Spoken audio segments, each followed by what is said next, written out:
All right, good evening, everybody. If you would, open up your Bible or get your Scripture journal cranked over to Mark, the 15th chapter. Mark chapter 15 is where we will be for the entirety of our study this evening, as we have come to kind of the moments as it pertains to Jesus' sufferings.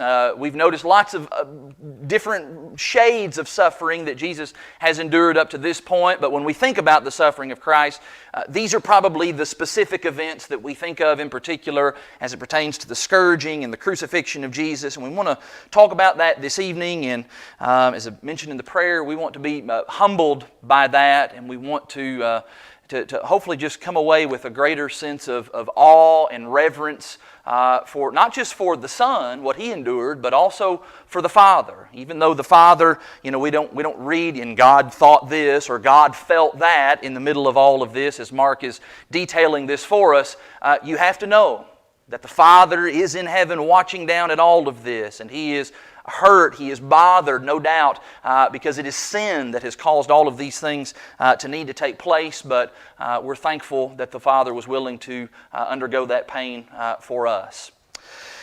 When we talk about the scourging and the crucifixion of Jesus, none of the gospel writers really ever go into detail about what all that involved for us. In fact, where we left off last week at the end of verse 15 in Mark 15, would you just notice that? The text just simply says, "So Pilate, wishing to satisfy the crowd, released for them Barabbas, and having scourged Jesus, he delivered him to be crucified."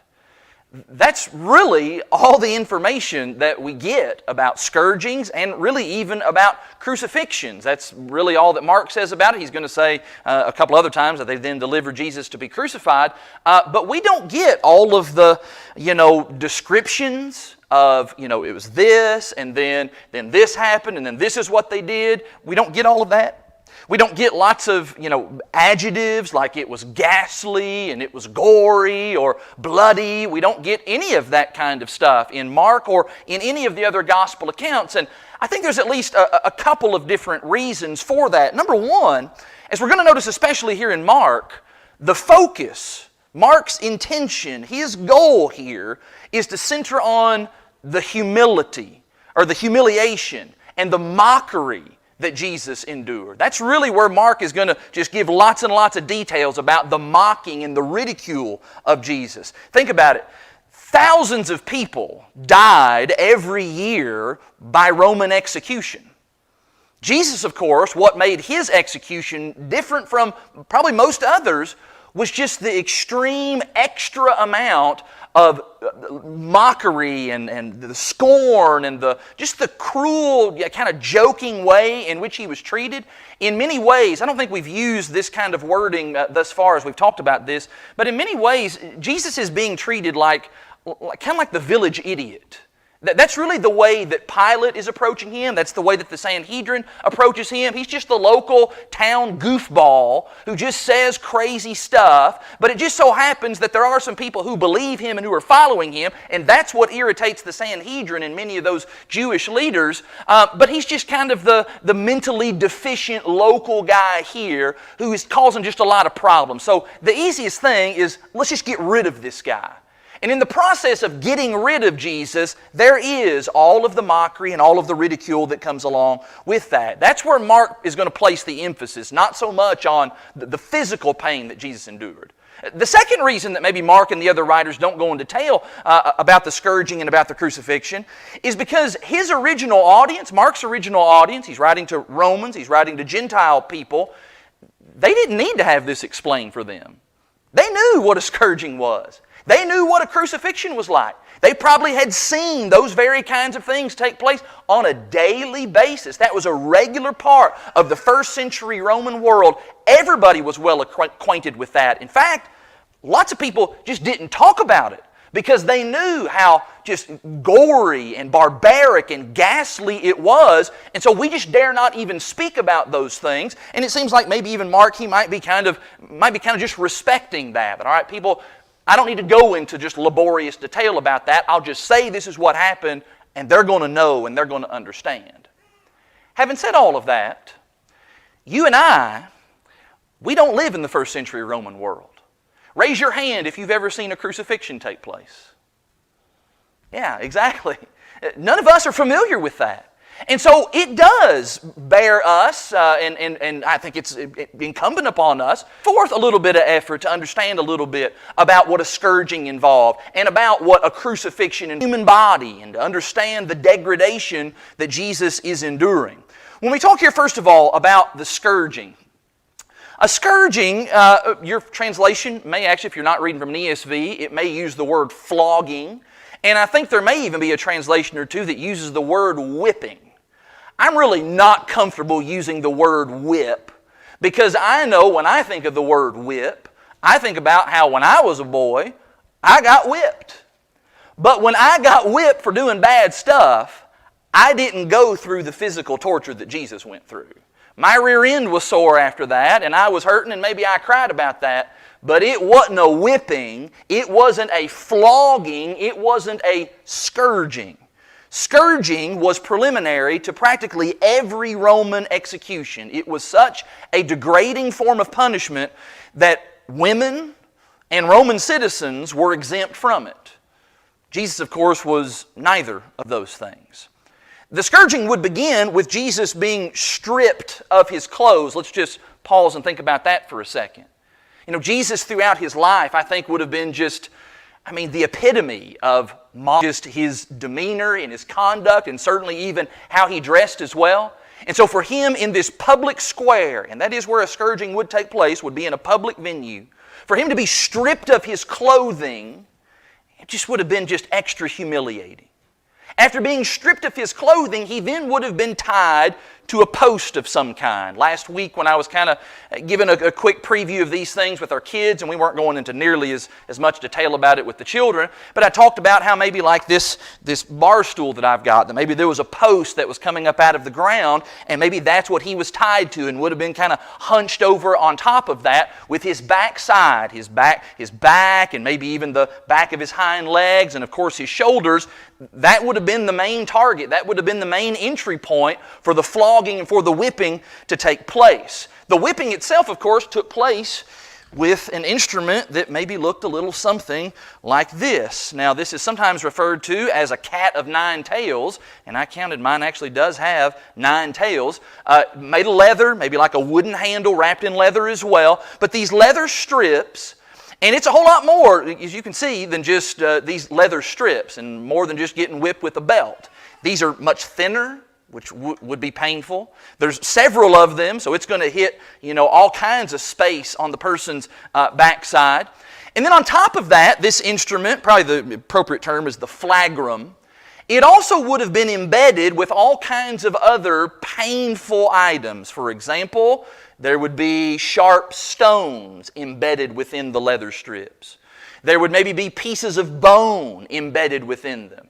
There would maybe even be pieces of lead or metal or other sharp kinds of objects, so that when the lashes came down, not only did it sting from just the leather strips, but also that those sharp objects would then dig in to the skin.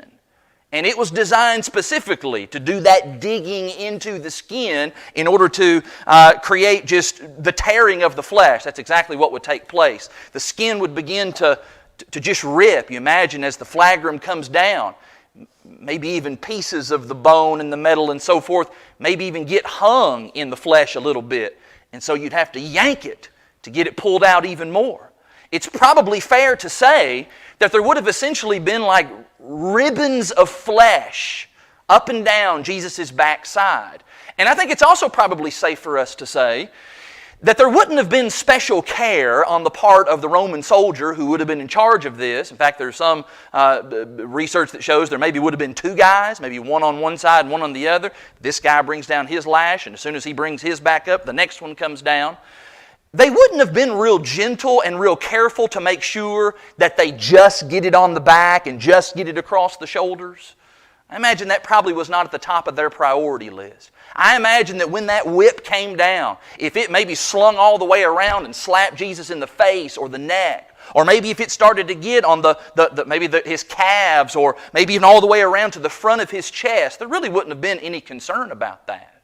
But there'd be no doubt about it that Jesus' backside would have been just a torn up, shredded up, meaty, pulpy mess, to say the very least. It would have been just a difficult thing to have to endure, to say the least. And even as the flagrum, as it comes down, it's digging deeper and deeper. It's not just that the blood loss is being created, but maybe veins get bursted, capillaries start to burst, muscles possibly even get torn. In fact, if we start whipping hard enough, we might even get down to where we start hitting some bone. That'd be the kind of pain that Jesus would have to endure. Now, there is biblical evidence about Jewish whippings and lashings. In the Old Testament, in Deuteronomy 25 and in verse 3, there were certain crimes that if you committed them, you could be punished by a lashing with no more than 40 lashes, or you could not have 40 lashes or more.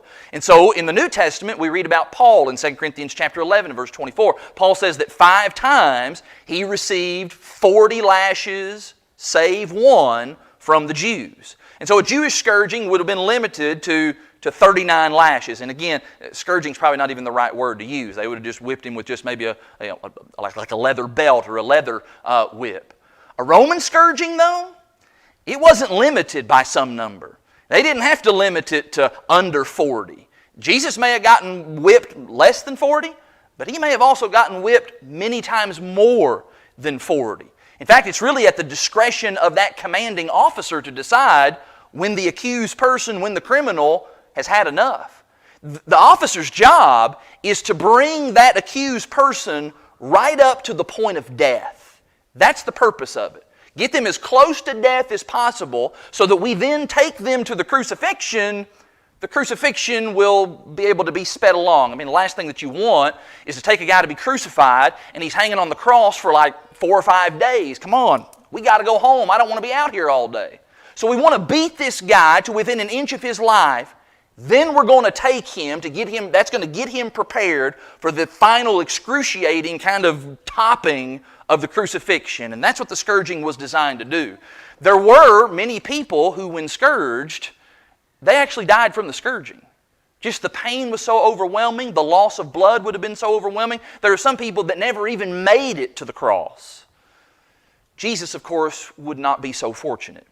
His flesh torn into what would resemble raw meat, long ribbons of skin hanging from his body, beaten to within an inch of his life. At the discretion of the guard, when he decides, okay, he's had enough, the guard would then untie him from the post.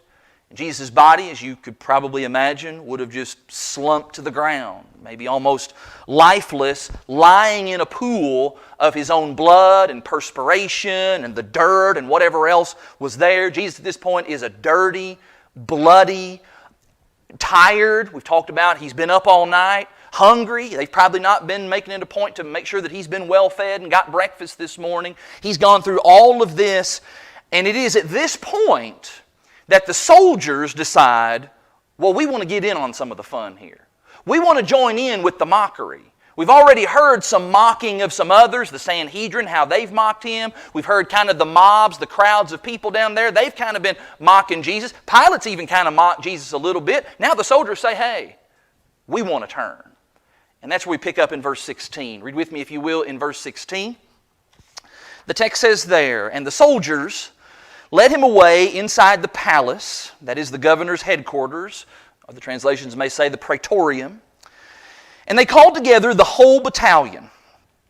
And they clothed him in a purple cloak, and twisting together a crown of thorns, they put it on him.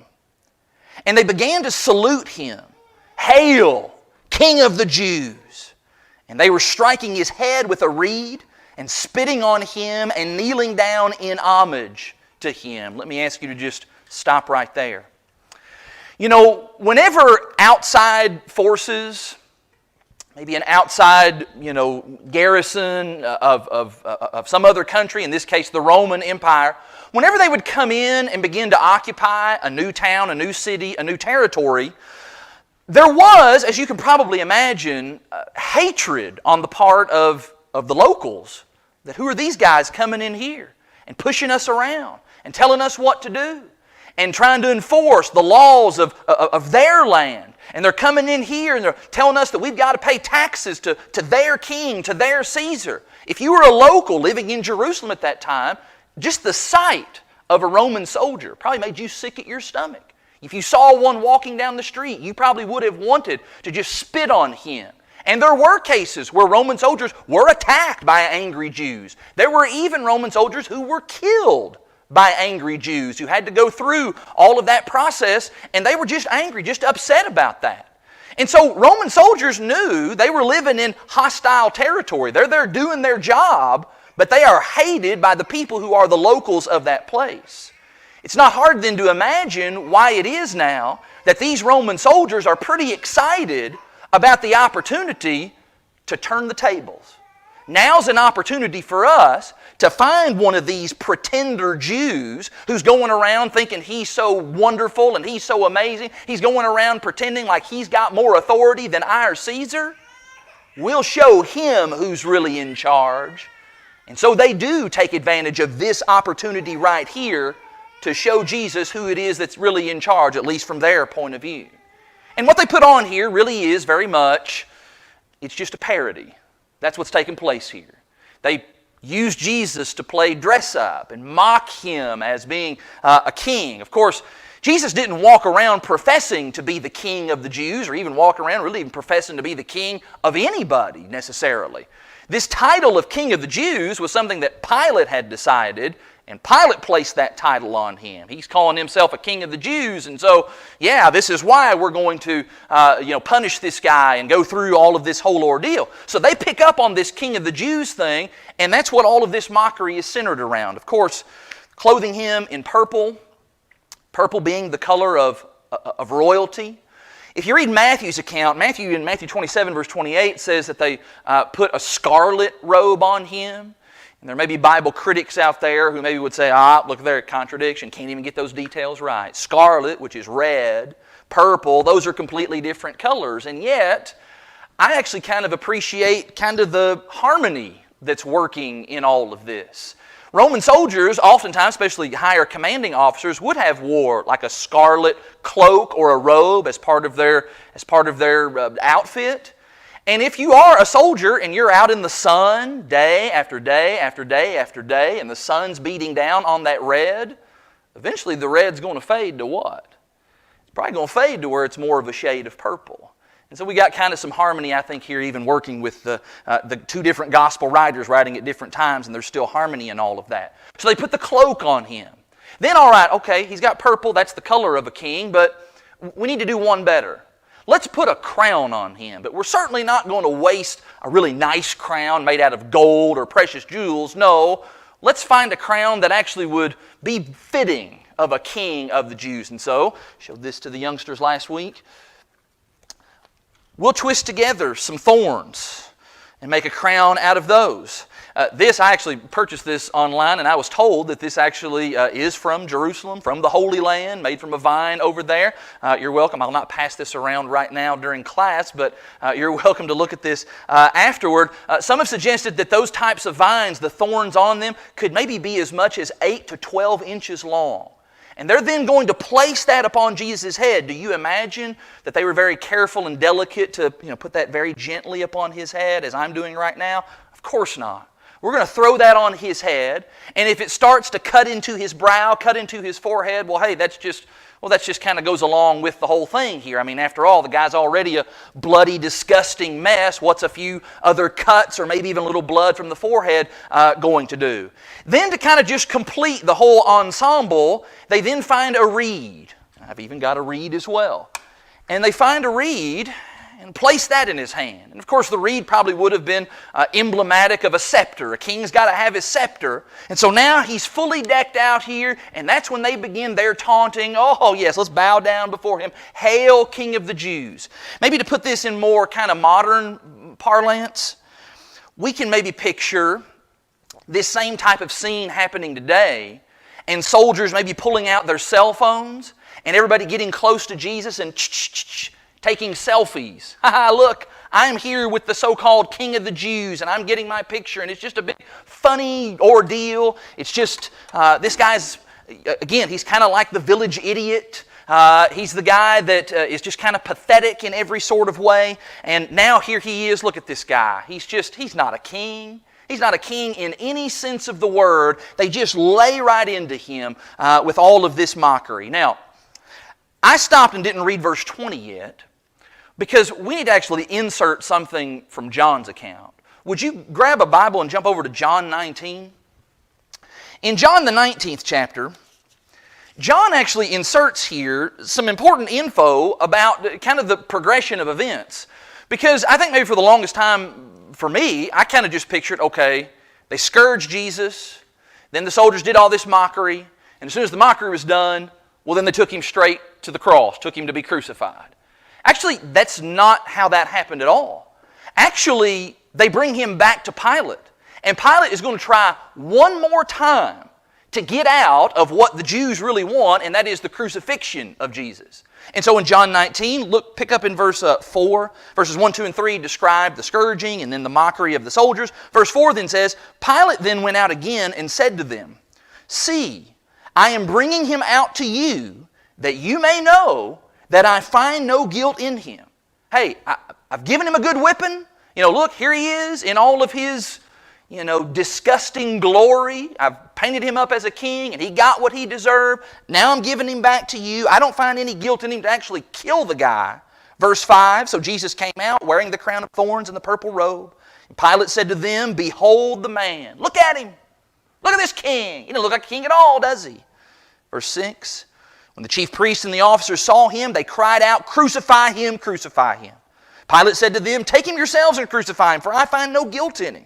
Jews answered him, We have a law, and according to that law, he ought to die because he has made himself the Son of God. And when Pilate heard this statement, he was even more afraid. We don't have time to talk about that, but that's worth exploring, maybe in your own study there. What was it that made Pilate even more afraid, this thought that Jesus was making himself to be the Son of God? Verse 9, he entered his headquarters again, and he said to Jesus, Where are you from? But Jesus gave him no answer. So imagine, here's Jesus. All the pain of the scourging he's just went through. All the mockery and additional pain that went along with the soldiers and what they did. Didn't even mention about how the soldiers took the very reed that they had placed in his hand, then began to hit him over the head with that, no doubt driving those thorns even deeper into his brow. But here's Jesus, this bloody mess, standing before Pilate once more, being questioned by Pilate. Verse 10, so Pilate said to him, You will not speak to me? Do you not know that I have authority to release you and authority to crucify you? Verse 11, this is kind of this is a baller moment by Jesus here in verse 11. Jesus answered him, You would have no authority over me at all unless it had been given to you from above. Therefore, he who delivered me over to you has the greater sin. I think that's probably a reference to Caiaphas and Annas and the Sanhedrin Council. Verse 12, from then on, Pilate sought to release him, but the Jews cried out, If you release this man, you are not Caesar's friend. Everyone who makes himself a king opposes Caesar. So they pull that card. They realize, okay, Pilate he's clearly not wanting to execute Jesus. So they then throw out, this is what will get him to go finally over the hump with that. If you don't do this, you're essentially saying that this guy can oppose Caesar and that's okay. You're not really standing up for the one who you've professed your allegiance to the real king. So you really ought to think about where it is that your allegiance lies. Verse 13. So when Pilate heard these words, he brought Jesus out and sat down on the judgment seat at a place called the Stone Pavement, and in Aramaic, Gabbatha. Now it was the day of preparation of the Passover. It was about the 6th hour, and he said to the Jews, Behold your king. And they cried out, Away with him, crucify him. And Pilate said to them, Shall I crucify your king? And the chief priests answered, We have no king but Caesar. And so it is at this point that he now delivers him over to them to be crucified. And so there was just kind of every effort on the part of Pilate, I think, to get out of having to do what he recognized Jesus was not deserving of, and that is to be executed, to be crucified. Pilate's conscience was hollering and screaming at him every step of the way. And in the end, he ends up just taking kind of the cowardly way out. Of course, the other passages make mention about how he washes his hands in a symbolic gesture to say, all right, it's all on you all now. I'm done with this guy. You guys are taking over this. I found no fault in him. But, if this is what you demand, then this is what's going to take place. And so, as we turn back to Mark chapter 15, now grab verse 20. Verse 20 says, pull it up here. Verse 20, and when they had mocked him, they stripped him of the purple cloak, and they put his own clothes on him, and they led him out to crucify him.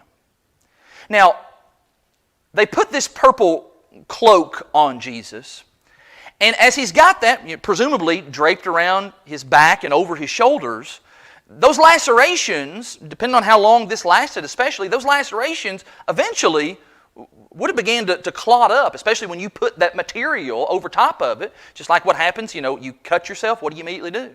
Try to cover it, put some pressure on it. Maybe grab a piece of cloth or tissue paper or something and put on top of that so it'll start clotting and it won't keep bleeding. So Jesus has this robe over top of him to help stop the bleeding, or maybe it would have started to stop the bleeding, begin to clot. The material starts to absorb some of that blood, which means that the robe would have begun to stick to his body. And so when verse 20 says that they stripped him of the purple cloak, don't minimize that. This is the pain that you feel whenever you've had a bandage on a cut or some kind of a wound and it's been on there for some time, and then you peel it off. That hurts. This is that pain multiplied by, however many thousands you want to multiply that pain. Just yanking this off of him, just kind of reopening whatever wounds maybe had started to close up. It's as if he's maybe being scourged all over again. Just that rush of pain that would have surged through his body would have just been excruciating. And so they then put his clothes back on him, put the garments that he had originally came in, put that back on top of him, and now it is time, as the end of the text says, they then led him out to crucify him. Crucifixion is the most agonizing form of capital punishment. The Romans didn't invent it. It's believed that Darius of the Medes during the Medo-Persian Empire, that he's maybe the one who began invented crucifixion. So it had been around for a while. The Romans didn't invent it, but they certainly perfected it as a form of torture. It was designed to produce a slow death with the most maximum amount of pain and suffering possible.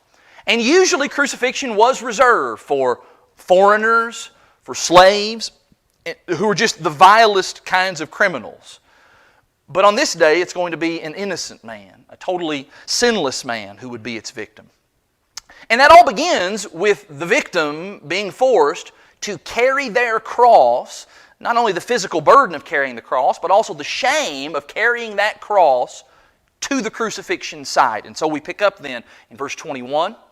Verse 21 says that they then compelled a passerby, Simon of Cyrene, who was coming in from the country, the father of Alexander and Rufus, to carry Jesus' cross.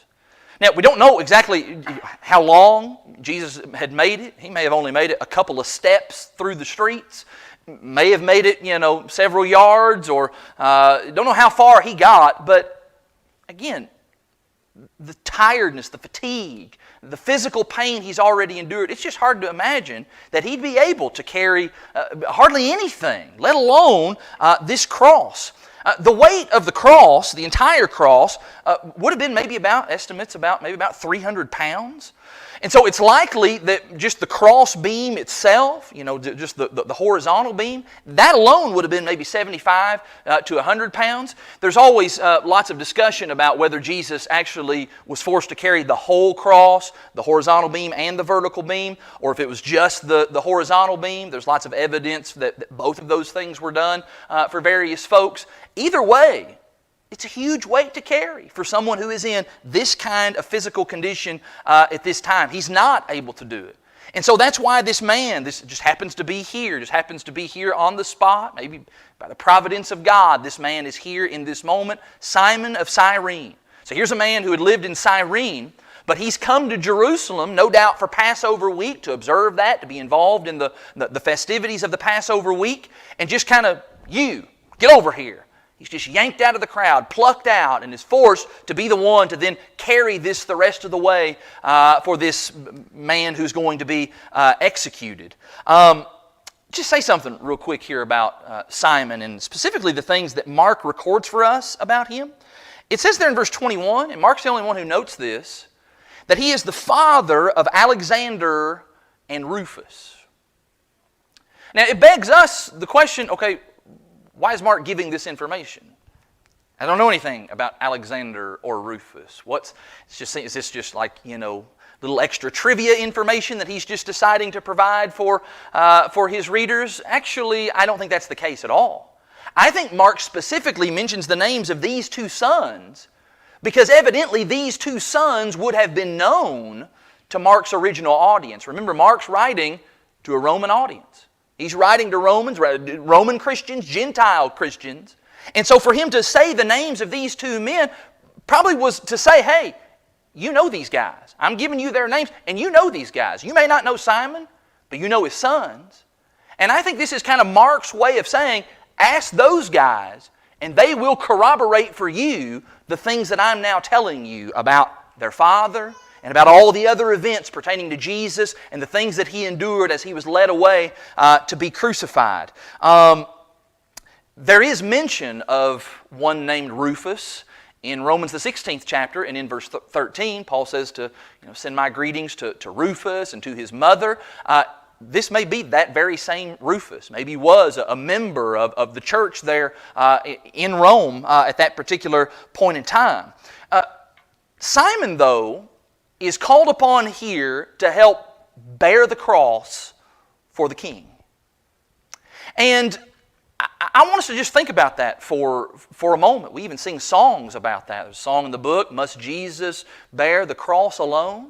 And I think a lot of that's kind of drawn from what took place here, that Simon, this passerby, was called upon to help carry that cross. Jesus, of course, talks about how if we're going to be His disciples, we're going to have to be willing to take up our cross and follow Him.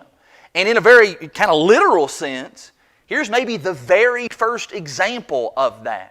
And I'd like to think that Simon became a believer at some point, maybe in the immediate aftermath, or maybe after the death and the burial and the resurrection of Jesus, became a Christian, then taught his sons, and they became Christians, and they're now members there in that church at Rome, and that's Mark's able to talk to these brethren and help encourage them, and all of this, and it just makes me kind of think about maybe the providence of God kind of working in all this, that maybe Simon, it wasn't just some random coincidence that they pulled him out. That the Lord was able to use that event in order to bring about His purposes far beyond what any of us would be able to understand or to even realize. Maybe the thing that's worth us thinking about through all of the sufferings of Jesus thus far, and I should have said this a second ago, is just the meekness of Christ.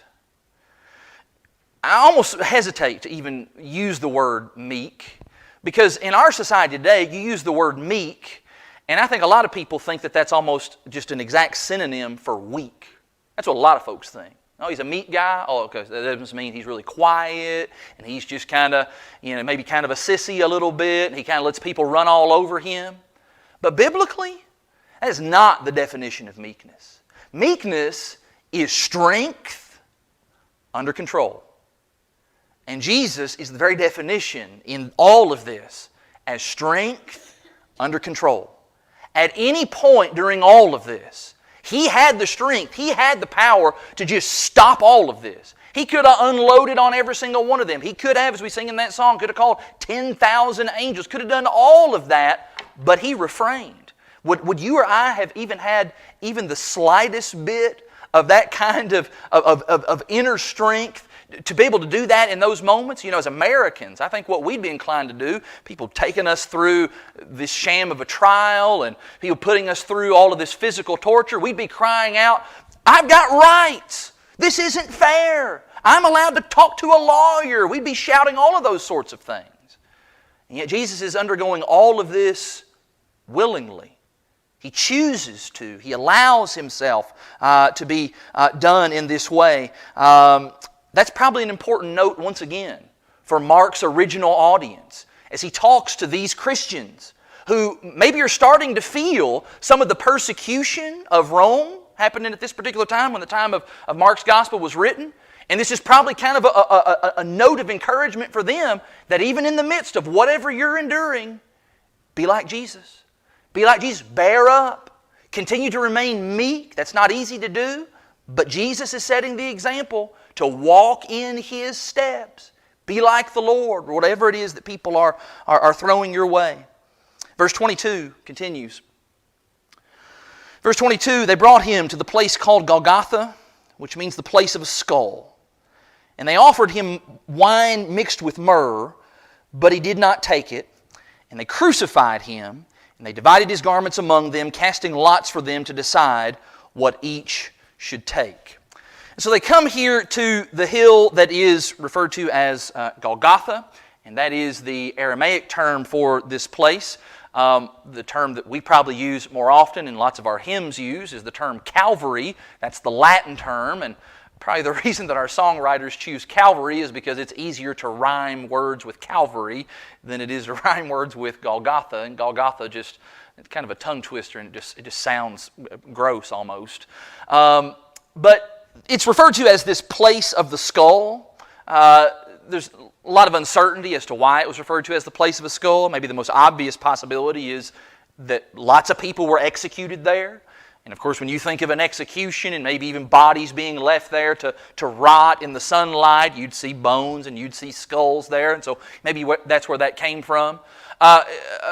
Several centuries ago, there was someone who noted that the hill itself, that it actually resembled a skull. That if you looked at it at a certain angle, it had kind of the shape and the form of a skull. And so maybe that's people always recognize that it had kind of this skull formation, and that's the reason for it.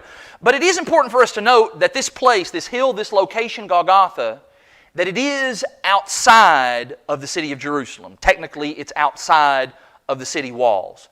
And the reason for that is because Jerusalem, remember, put your mind in the mind of a purist Jew, Jerusalem, it's God's holy city.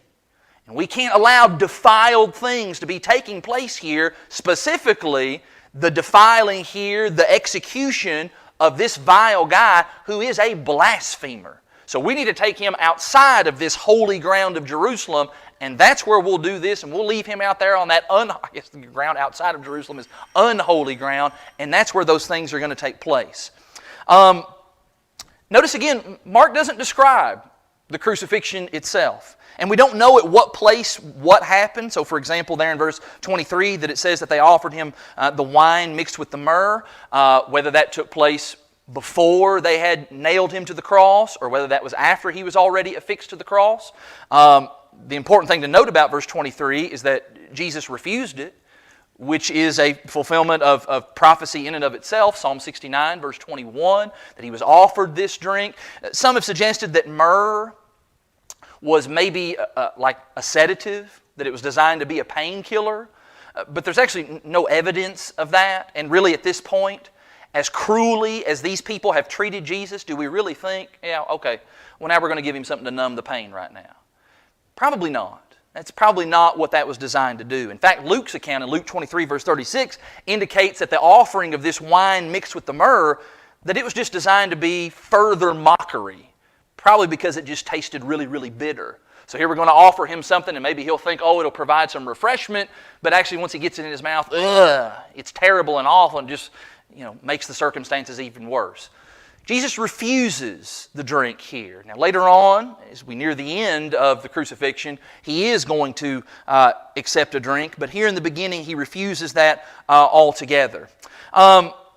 Crucifixion itself, again, would have involved being stripped of his clothes. We're going to see there in verse 24, it says that they divided his garments. So they strip him of the clothing that he had on originally, and they began to gamble for that. There was some monetary value. I think it's more than just, well, we want the garment because it's a souvenir. I think the idea here is that there is some monetary value. Jesus wore a seamless tunic, we're told in other places, so there would have been some financial value to that.